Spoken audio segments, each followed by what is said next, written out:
अभी तक हम लोगों ने पढ़ा पृथ्वी का गुरुत्वीय त्वरण। अब हम पढ़ेंगे जी के मान में होने वाला परिवर्तन। जी के मान में परिवर्तन किस आधार पर होता है उसके लिए अब देखते हैं। पहला है पृथ्वी के पृष्ठभाग पर परिवर्तन। यानी पृथ्वी के पृष्ठभाग पर क्या सभी जगह जी का मान समान होता है? नहीं। उसका कारण क्या है कि पृथ्वी पूर्ण रूप से गोलाकार नहीं है।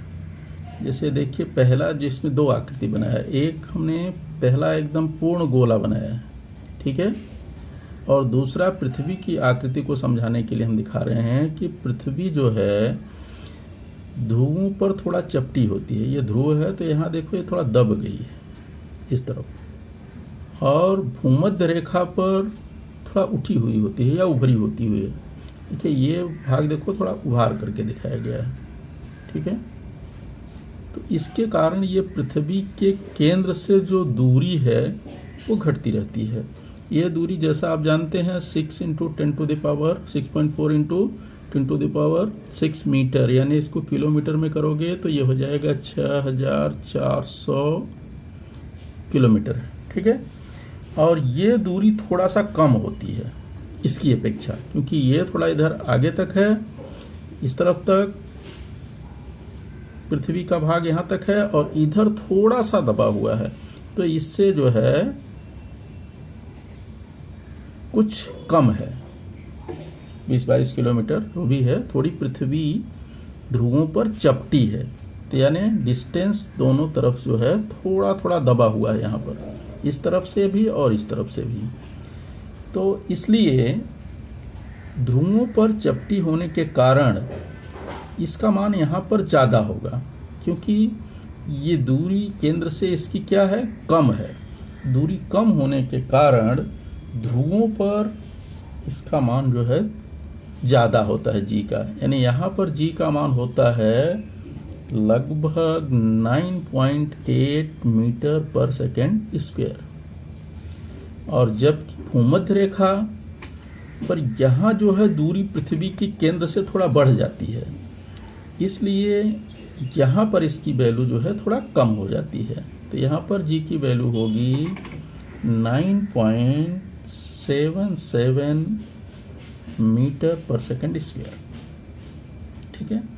तो ये ध्रुवों पर जो है ध्रुवों पर थोड़ा चपटी होने के कारण दूरी घट जाती है केंद्र से, इसलिए यहाँ पर जी का मान सर्वाधिक यानी 9.83 मीटर/सेकंड² होता है। जबकि भूमध्य रेखा पर थोड़ा उभरी हुई होती है, इसलिए यहाँ की दूरी बढ़ जाती है। दूरी बढ़ने के कारण उसका जी का मान जो है कम हो जाता है, जो होता है वहाँ पर 9.77 मीटर/सेकंड²।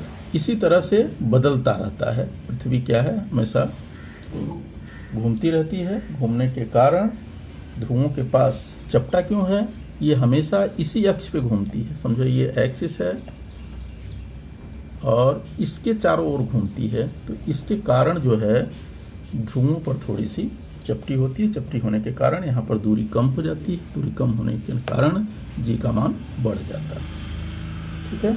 अब आगे चलते हैं पृथ्वी से ऊंचाई के अनुसार परिवर्तन।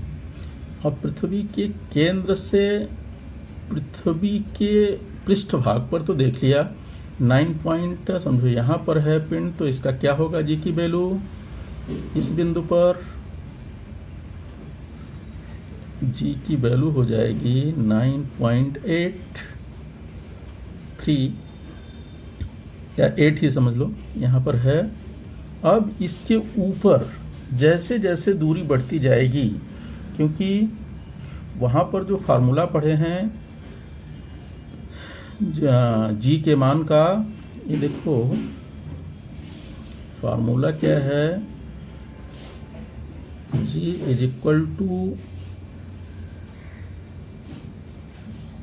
Gm/r²। ये किसके भाग के लिए है, पृष्ठभाग के लिए फार्मूला है। और पृष्ठभाग के जब ऊपर जाएंगे तो यहाँ पर हो जाता है, ये पृष्ठभाग के लिए है। और दूसरा क्या है, Gm/r² आर स्क्वायर। अब ये आर क्या होता है? पृथ्वी के ऊपर की दूरी, मतलब यहाँ पर आर इज इक्वल टू क्या हो जाएगा? R plus H. ठीक है, वो ध्यान देने का है। ये किसके लिए है? पृष्ठभाग के लिए है, पृष्ठभाग, और ये पृष्ठभाग के ऊपर के लिए है, पृष्ठभाग से ऊपर अगर जाएंगे तो ये फार्मूला लगाएंगे। अब यहां पर मान लो पिंड ये थोड़ा ऊपर है, यहां पर क्या मान लो आ गया, तो इसकी ऊंचाई क्या हो जाएगी? बढ़ गई तो ये आर से थोड़ा ज़्यादा है। कौन सा फार्मूला यूज होगा? ये, अर्थात आर प्लस एच। अब चूंकि ये इन्वर्सली प्रोपोर्शनल है तो इसलिए यहाँ पर जब दूरी बढ़ रही है तो जी का मान क्या होगा? घटेगा। जैसे जैसे ऊपर जाते जाएंगे वैसे वैसे जी का मान क्या होगा? निरंतर कम होता जाएगा, क्योंकि यहाँ पृथ्वी के ऊपर जा रहे हैं तो जी और एम दोनों कांस्टेंट है, और आर जो है वो निरंतर बदल रहा है। कैपिटल आर यानी पृथ्वी की त्रिज्या तो सेम है, लेकिन उसके ऊपर जो हाइट जा रही है उसके अनुसार ये दूरी हो बढ़ती जा रही है। दूरी बढ़ने के कारण जो है जी का मान कम होता जाएगा। ठीक है, जैसे यहाँ पर कई उदाहरण दे के रखा है वो, कि हवाई जहाज जैसे 8-10 किलोमीटर ऊपर उड़ती है तो क्या उसके मान में परिवर्तन होगा? उसके मान में परिवर्तन न के बराबर होगा। क्यों? क्योंकि ये 8-10 किलोमीटर तो हमारे हिसाब से बहुत ज़्यादा ऊपर लगता है, परंतु पृथ्वी की त्रिज्या की तुलना में वो बहुत कम है। अब यहाँ पर दूरी क्या है? ये आर है। ये कितनी है? इतना किलोमीटर, और इधर कितना जा रहा है? वो 8-10 किलोमीटर। तो 8-10 किलोमीटर मतलब इसमें जोड़ोगे तो यहाँ पर कितना हो जाएगा? समझो यहाँ पहुँचा तो 6400 प्लस 8 तो कितना हुआ? 6408। तो लगभग त्रिज्या में जो दूरी बढ़ी, त्रिज्या में कितना परिवर्तन हुआ? नगण्य, न के बराबर। इसलिए 10 किलोमीटर ऊपर जो हवाई जहाज जाता है उसके ऊपर जी के मान में कुछ फर्क पड़ेगा? नहीं पड़ेगा। ठीक है, इसी तरह से कई स्थान का दिया है। आगे देखिए अगले पेज पे, पुस्तक आपके पास होगी। पृथ्वी का औसत पृष्ठभाग पर यह दिया है 9.81। ठीक है, 9.8 ही रखो या 81 कुछ भी। तो और जब माउंट एवरेस्ट, वहाँ की ऊंचाई कितनी हो जाती है? 8.8 किलोमीटर। अभी 8-10 किलोमीटर का हमने बताया, तो ये थोड़ा सा 8 किलोमीटर बढ़ेगा तो उसके मान में कोई परिवर्तन नहीं होगा। ऐसे यहाँ 1 है तो ये थोड़ा हटा दिया है, 9.8 लगभग बराबर ही होता है, थोड़ा सा परिवर्तन होता है। ठीक है, लेकिन यदि थोड़ा सा और ऊपर जाएं, जैसे मानव निर्मित गुब्बारे की ऊंचाई, गुब्बारा मान लेते हैं यहाँ पर है, ये यहाँ, तो ये दूरी थोड़ा सा बढ़ जा रही है, थोड़ा सा बढ़ी, यहाँ पर है। तो इसके मान में जब दूरी थोड़ा सा बढ़ी तो जी का मान क्या होगा? थोड़ा सा घट जाएगा। दूरी बढ़ गई, थोड़ा सा बढ़ा तो ये घटा। फिर इसके बाद अगली दूरी दिया है अंतरिक्षयान। अंतरिक्षयान की कक्षा थोड़ी और ऊपर है, मान लो इसके ऊपर इधर है, यहाँ है। ठीक है, यहाँ पर है। अब दूरी और बढ़ी तो इसकी तुलना में तो ज़्यादा हो गया। कितना बढ़ रहा है? जो है 400 किलोमीटर। तो 64,400 तो पहले से था, 6,400 प्लस 400 और बढ़ गया तो 6,800 किलोमीटर हो गया। दूरी बढ़ गई तो जी का मान घट करके कितना आ गया? यहाँ पर जैसे जी का मान आ गया कितना? 9.77 कम हुआ। ये लगभग बराबर था, 9.8 के आसपास था। और यहाँ पर जब ये पहुँचा तो इसकी वैल्यू घट करके कितना हो गई? 8.7 मीटर पर सेकंड स्क्वायर हो गया। ठीक है, और दूसरा उदाहरण दिया यातायात उपग्रह की कक्षा, वो और ऊपर होती है, मतलब ये यहाँ पर है तो ये दूरी और बढ़ गई। तो यहाँ पर जो है इसकी वैल्यू हो जाएगी 0.225 मीटर पर सेकेंड स्क्वायर। अब इसको यहाँ पर ध्यान से समझिए कि क्या बढ़ रहा है। यहाँ पर आर बढ़ रहा है। आर कहाँ से है? दूरी केंद्र से है, सिर्फ इसके ऊपर नहीं, एच ऊंचाई जो दे रहा है वो यहाँ से दे रहा है, लेकिन उसमें आर, कैपिटल आर ऐड हो जाएगा। प्रश्न में ये जो सारणी में अपने को दिया है ऊंचाई किसकी दी है, सिर्फ एच दिया है, आर नहीं दिया, पृथ्वी के पृष्ठभाग से ऊंचाई दिया है। तो इसमें क्या हो जाएगा, इंक्लूड हो जाएगा पृथ्वी की त्रिज्या। तो अब यहाँ 8 किलोमीटर 10 किलोमीटर जो दिया है वो पृथ्वी की त्रिज्या की तुलना में बहुत ही कम है, तो इसलिए उसके मान में बहुत थोड़ा सा परिवर्तन हुआ। लेकिन दूसरा जब ये बढ़ा करके इसकी दूरी बढ़ा दिया, कितनी जो है 36 इसका डिस्टेंस यहाँ पर क्या था, अगर डिस्टेंस यहाँ लोगे तो पहले वाले का ये इसका डिस्टेंस था 6400 प्लस 8.8 और इसका डिस्टेंस इसके केंद्र से कितना हो जाएगा 6400 प्लस 36.6 ये, और इसका जो है यहाँ पे हो जाएगा 6400 प्लस 400 और ये जो ऊपर का है ये दूरी जगह नहीं बच रहा है, ये दूरी जो है 6400 प्लस 35,700, तो ये तो इसकी तुलना में कितना है, बहुत ज़्यादा है। अब यहाँ देखो थोड़ा सा अंतर हुआ, सिर्फ 6400 में 8 किलोमीटर बढ़ा, तो थोड़ा सा उसके मान में, जी के मान में कमी आई। दोबारा इसकी 36 किलोमीटर ऊंचाई बढ़ गई पृष्ठभाग से, यानी केंद्र से बढ़ गई जो है 6436 किलोमीटर हो गया, तो इसका थोड़ा और कम हुआ। अब दोबारा इसमें 400 मीटर ऊपर दौड़ रहा है पृथ्वी के उस भाग से ये अंतरिक्ष यान, तो केंद्र से उसकी दूरी बढ़ गई, ये 6800 हो गया। तब इसकी जी की वैल्यू काफ़ी घट करके हो गई 8.7, और जब ये यातायात उपग्रह की जो कक्षा है वो 35,700 किलोमीटर पृष्ठभाग से है ऊपर, तो केंद्र से उसकी दूरी इतनी हो गई, तो केंद्र जो त्रिज्या है त्रिज्या की तुलना में बहुत ज़्यादा है, तो कहने का मतलब है पृथ्वी से बहुत ज़्यादा ऊपर हो गया, तो उसी अनुपात में उसका मान जी का घट करके 0.225 होता है। कहने का मतलब इसी तरह से अगर दूरी बढ़ती गई तो जी के मान में परिवर्तन होता जाएगा और जी का मान जो है घटता जाएगा, क्योंकि ये फार्मूले के आधार पर हम देख सकते हैं। जैसे ही यहाँ पे वैल्यू बढ़ेगी आर की, आर मतलब पृथ्वी की त्रिज्या प्लस पृष्ठभाग के ऊपर की ऊंचाई, तो वैसे वैसे जो है जी का मान कम होता जाएगा। ठीक है, अब आगे आते हैं गहराई के अनुसार होने वाला परिवर्तन।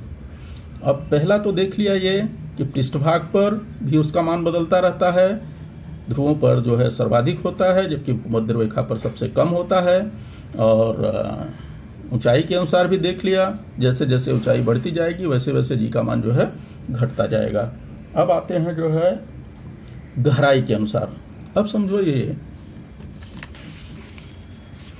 पृथ्वी का पृष्ठभाग है, यहाँ पर तो सर्वाधिक है, ऊपर जा रहे हैं तो घटता जा रहा है। अब क्या नीचे आएंगे तो घटेगा या बढ़ेगा? बहुत लोगों का उत्तर होगा कि जो है बढ़ना चाहिए, क्योंकि इसकी दूरी घट जा रही है। पहले यहाँ पर पिंड था, बाद में पिंड यहाँ पर आ गया, परंतु ऐसा नहीं होगा। क्यों? क्योंकि ये व्यक्ति या पिंड यहाँ से जब यहाँ आया तो पृथ्वी के अंदर जा रहा है, वो अंदर जाने से उसकी त्रिज्या, केंद्र से दूरी घटी, लेकिन उसका द्रव्यमान भी क्या होगा? कम होगा। पृथ्वी इतनी छोटी हो जा रही है, देखिए कलर करके दिखाया गया है। अगर ये पिंड यहाँ से यहाँ तक आया तो पृथ्वी भी यहाँ से क्या हो गई? छोटी हो गई। फार्मूला क्या है कि G = Gm/r²।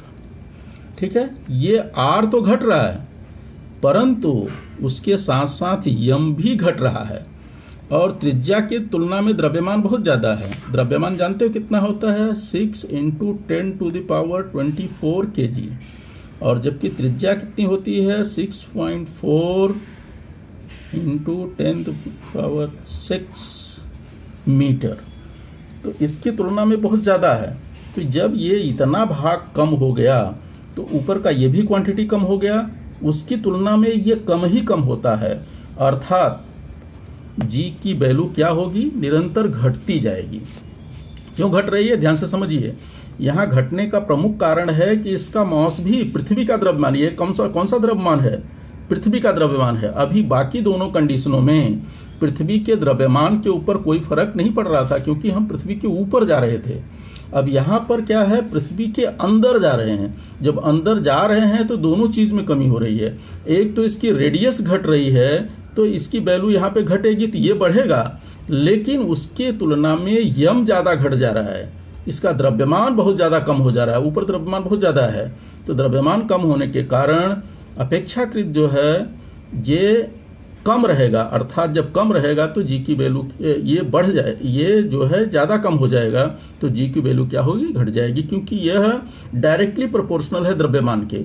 द्रव्यमान घटेगा तो जी का मान क्या होगा, घटेगा। तो इसी तरह से धीरे धीरे अंदर आते रहेंगे। मान लो यहाँ के बजाय यहाँ पहुँच गए, तो यहाँ पहुँचेंगे तो पृथ्वी अत्यंत छोटी हो जाएगी, यानी ये पूरा ऊपर का भाग जो है ये सब निकल जाएगा। तो क्या बचेगा, द्रव्यमान इसका बहुत ही कम हो गया, और त्रिज्या तो कम हुई लेकिन उसकी तुलना में द्रव्यमान पृथ्वी का बहुत ज़्यादा कम हो गया, तो जी का मान और घट जाएगा। इसी तरह से और नीचे नीचे जब यहाँ पर पहुँच जाएंगे केंद्र पर, तो उसका द्रव्यमान क्या होगा, बचेगा ही नहीं। जब ये क्वांटिटी जीरो हो गई तो टोटल जी की वैल्यू क्या हो जाएगी, जीरो हो जाएगी। ठीक है, समझ में आया। तो कहने का मतलब ये गहराई के अनुसार कैसा परिवर्तन होता है, जैसे जैसे हम नीचे जाएंगे जी का मान घटता जाएगा, और घटते घटते अंत समय में जब केंद्र पर पहुंच जाएंगे तो जी का मान जीरो हो जाएगा। क्योंकि हमारी कंडीशन क्या है, हम अंदर जा रहे हैं, पृथ्वी के अंदर यहाँ पहुंच रहे हैं, तो ऊपर का जो द्रव्यमान है वो कार्य जो है नहीं करेगा। फिर इसके ऊपर तो आकर्षण बल किस पर डिपेंड करता है, यम के ऊपर, क्योंकि न्यूटन के नियम के अनुसार वो द्रव्यमान दोनों पिंडों के द्रव्यमानों के गुणनफल के समानुपाती होती है। अभी एक पिंड यहाँ है, दूसरा पिंड पृथ्वी के पृष्ठभाग पर है, तो दूसरा पिंड ये हो गया, तो वहां पर गुरुत्वाकर्षण बल बहुत ज्यादा है, यानी और जैसे अंदर आए तो ये पिंड का द्रव्यमान तो वही है, जैसे हम आ रहे हैं तो हमारा द्रव्यमान वही है, परंतु पृथ्वी का द्रव्यमान यहाँ पर क्या हो जा रहा है, कम हो जा रहा है। तो इसका मतलब बल कम लगेगा। जब बल कम लगेगा तो जी का मान भी क्या होगा, घटेगा। एक्सेलरेशन बल के ऊपर डिपेंड करता है। अगर न्यूटन के सेकंड लॉ के अनुसार जब बल बढ़ेगा तो त्वरण भी बढ़ेगा। तो बल यहाँ पे घट रहा है न्यूटन के गुरुत्वाकर्षण नियम के अनुसार। दूसरे ढंग से अगर इसको समझा रहा हूँ, न्यूटन के गुरुत्वाकर्षण नियम से समझना चाहते हो तो भी द्रव्यमानों के गुणनफल के समानुपाती होता है। द्रव्यमान घटता जा रहा है, एक का द्रव्यमान तो कांस्टेंट है, लेकिन पृथ्वी का द्रव्यमान निरंतर घटता जा रहा है। तो बल क्या होगा, फोर्स ऑफ अट्रैक्शन घटता जाएगा, फोर्स ऑफ अट्रैक्शन घटेगा तो जी का मान घटेगा। ये दूसरे ढंग से हो गया। ठीक है, अब समझ में आ गया होगा। जैसे जैसे पृथ्वी के अंदर जाएंगे वैसे वैसे जी का मान घटता जाएगा और केंद्र में पहुंचकर शून्य हो जाएगा। यहाँ पे आगे दिया है 2 प्रश्न। पृथ्वी के अंदर जाते समय गुरुत्वाकर्षण बल की दिशा में कुछ अंतर आएगा क्या? दिशा में कुछ परिवर्तन नहीं आएगा, सीधे पृथ्वी के केंद्र की ओर जा रहे हैं, इसलिए दिशा में कोई परिवर्तन नहीं होगा। ठीक है, पृथ्वी के केंद्र पर जी का मान कितना होगा? पृथ्वी के केंद्र के मान, अभी केंद्र पर मान जो है जी का 0 होगा, अभी हमने देख लिया, दोनों का उत्तर हो गया। और फिर क्या रहा है, प्रत्येक ग्रह उपग्रह द्रव्यमान और त्रिज्या भिन्न भिन्न होते हैं, पृष्ठभाग पर जी का मान भी भिन्न होता है। चंद्रमा के गुरुत्वीय बल पृथ्वी के गुरुत्वीय बल का 1/6 होता है, यानी चंद्रमा पर जो गुरुत्वीय बल लगता है वो पृथ्वी के गुरुत्वीय बल का 6वां भाग होता है। तो इस तरह से अगर ये दिया है कि कोई जंप करता है, जैसे यहाँ पर पृथ्वी पर कोई जंप कर रहा है तो गुरुत्वाकर्षण बल ज़्यादा लग रहा है, इसलिए हम जंप ज़्यादा ऊंचाई तक नहीं कर पाते। परंतु जब चंद्रमा पर जंप करेंगे तो वहाँ पर क्या होगा, वहाँ पर गुरुत्वाकर्षण बल कम है। कम है, कितना है, मतलब इसका पृथ्वी का 6वां हिस्सा है। तो जब हम जंप करेंगे तो खींचने वाला बल जो है, जैसे पृथ्वी हमको खींच रही है यहाँ पर, तो चंद्रमा पर जो हमको खींचेगी तो वो पृथ्वी की तुलना में 6 गुना कम खींचेगी, अर्थात हम 6 गुना ज़्यादा ऊंची कूद मारेंगे। तो कहने का मतलब पृथ्वी की अपेक्षा चंद्रमा पर जब जंप लगाएंगे तो 6 गुना ज़्यादा ऊपर जा सकते हैं। ठीक है, अब आते हैं द्रव्यमान और भार। द्रव्यमान और भार यानी वेट। ठीक, मास एंड वेट। अब द्रव्यमान और भार को समझते हैं। तो द्रव्यमान क्या होता है, किसी पिंड, जैसे कोई पिंड है, इसके अंदर समाविष्ट टोटल मात्रा, जो मात्रा है, क्वांटिटी है, उसी को क्या कहते हैं, हम द्रव्यमान कहते हैं। ठीक है। और द्रव्यमान जो है यह सदैव कांस्टेंट रहता है, ये स्थान के अनुसार कभी भी परिवर्तित नहीं होता। हम यहाँ पर हैं तो भी हमारा द्रव्यमान उतना ही रहेगा, कहीं दूसरे ग्रह पे जाएंगे तो भी हमारा द्रव्यमान उतना ही रहेगा। किधर भी, सर्वत्र, सभी जगह ये द्रव्यमान के मान में कोई परिवर्तन नहीं होता। दूसरा, अगर इसका इकाई देखते हैं तो इसकी इकाई जो है किलोग्राम है। और क्या इसमें दिशा होती है, ये जानते हैं इसमें दिशा नहीं होती, ये क्या है, अदिश राशि है। दूसरा किताब में दिया है कि ये पिंड के जड़त्व का गुणात्मक मान है, अर्थात द्रव्यमान जितना ज़्यादा होगा उतना ही इसका है जो है जड़त्व होगा। कहने का मतलब, दो गेंद ले लो एक ही साइज की, एक जो है लोहे की गेंद ले लो, एक रबर की गेंद ले लो। अब देखो, लोहे की गेंद का द्रव्यमान ज़्यादा होगा और रबर की गेंद का द्रव्यमान कम होगा, तो लोहे की गेंद वाली गेंद का जड़त्व रबर की गेंद की जड़त्व से अधिक होगा। जड़त्व पिछले क्लास में पढ़ चुके हैं। जड़त्व क्या है कि किसी पदार्थ का वह गुणधर्म है जो गति में परिवर्तन का विरोध करता है। ठीक है, यानी उसके जिस अवस्था में है उसी अवस्था में वो सरल रेखा में गतिमान रहना चाहिए।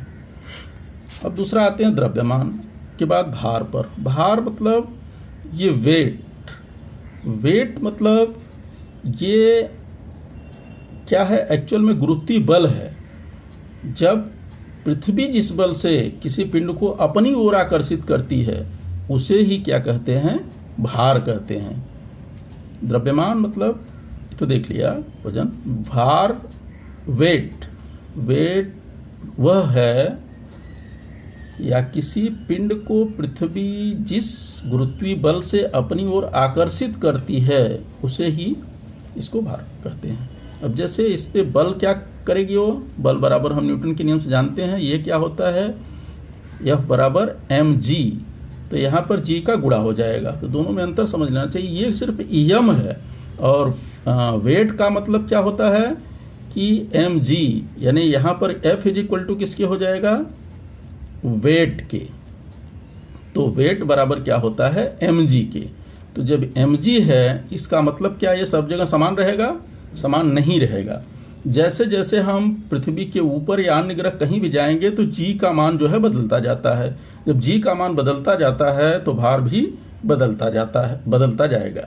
ठीक है, किधर भी जाएंगे, लेकिन m का मान कहीं भी नहीं परिवर्तित होगा। जबकि ये स्थान के अनुसार, जैसे अभी ये भूमध्य रेखा पर जाएंगे तो इसका मान जो है कम होगा, और ध्रुव पर जाएंगे तो इसका मान क्या होगा, बढ़ जाएगा। इसी तरह से ऊंचाई पर जाते जाएंगे तो वेट जो है उसका कम होता जाएगा, परंतु द्रव्यमान में कोई परिवर्तन नहीं होगा। यूनिट के बारे में आते हैं तो इसकी इकाई जो है क्या थी, किलोग्राम। इसकी इकाई क्या हो जाएगी, चूंकि m गुणे द्रव्यमान गुणे त्वरण है तो ये क्या हो जाएगा, न्यूटन, यानी बल के बराबर है। बल की इकाई न्यूटन होती है तो इसकी भी एसआई इकाई क्या हो जाएगी, न्यूटन।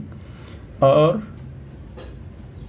ये था अदिश राशि, ये होगी सदिश राशि। क्यों सदिश राशि होगी, इसमें g है और g की दिशा होती है किसी न किसी दिशा में, यानी नीचे की तरह कार्य करता है पृथ्वी के, इसलिए इसकी दिशा इस होती है, इसलिए सदिश राशि हो गया। तो इन दोनों में अंतर भी आसानी से आप लिख सकते हैं।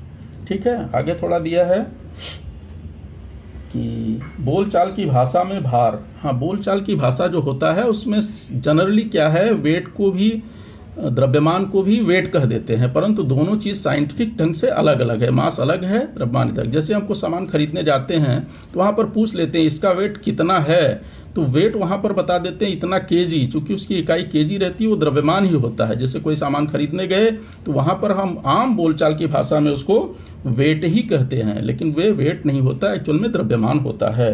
वहाँ वेट निकालने जाएंगे तो अलग हो जाएगा। जैसे यहाँ उदाहरण दिया है कि किसी व्यक्ति का जो है द्रव्यमान 75 किलोग्राम है, लेकिन अगर वो तुला करने जाता है तो बोलते हैं कि उसका वेट 75 किलोग्राम है। तो वेट 75 किलोग्राम नहीं होता, उसका क्या होता है, मास होता है 75 किलोग्राम। अगर उसका वेट निकालेंगे तब ये क्या हो जाएगा, ये वेट बराबर होता है mg, तो यानी 75 गुणे 9.8 से मल्टीप्लाई कर देंगे तो यानी आ जाएगा 735 न्यूटन। समझ में आया कि द्रव्यमान और वेट दोनों में अंतर है, लेकिन आम बोलचाल की भाषा में सामान्यतया लोग जो है द्रव्यमान को ही वेट कह देते हैं। ठीक है, अब इसमें तो प्रश्न ज़्यादा है नहीं, थोड़ा सोचिए और अंतर का प्रश्न हम इधर नोट कर दिए हैं, चाहे तो नोट कर सकते हैं।